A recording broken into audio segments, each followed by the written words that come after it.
দখলদার চাঁদাবাজ জালিমের বাসস্থান হবে?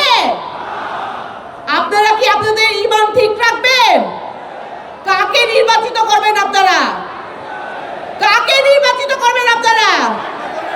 কথা ঠিক থাকবে? কথা ঠিক থাকবে? আমরা কাকে ভোট দিব? শাপলা গলিতে? শাপলা গলিতে ভোট দিব কাকে? ভোট দিব কাকে? সবাই শুধু একটা কথা মনে রাখবেন, এই যেই ছাত্ররা, এই যেই মায়েরা সন্তান হারিয়েছে, যতগুলো মানুষ আহত হয়েছে, নিহত হয়েছে, সবার বিচারের দাবি নিশ্চিত করতে হবে। আমাদের শহীদ ওসমান হাদি ভাই বলে গিয়েছেন যে আমি মরে যাই, অন্তত আমার বিচারটুকু তোমরা নিশ্চিত করো। আজকে যারা আওয়ামী লীগের প্রেতাত্মাদের হাতে হাত মিলিয়েছে, যারা ভারতের দালালি করতে নেমেছে, এই কালো হাত ঘুরিয়ে দিতে হবে।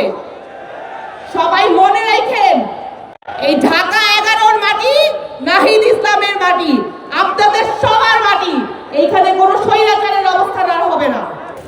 সবাইকে কোনো জোরে অনুরোধ করে যাচ্ছি, সবাই শুধু একটা কথা মনে রাখেন, এই ছেলেগুলা নিজের জানের ভয় করে নাই, শুধুমাত্র আপনাদেরকে একটা স্বাধীন জীবন দেওয়ার জন্য, এই বাংলাদেশের মানুষের জন্য জীবন দিয়েছে। আপনারা তাদের ঋণটা পরিশোধ করিয়েন। আমরা শুধুমাত্র একটাই দাবি, এই বাংলাদেশে ইনসাফ কায়েম করে ছাড়বো ইনশাআল্লাহ।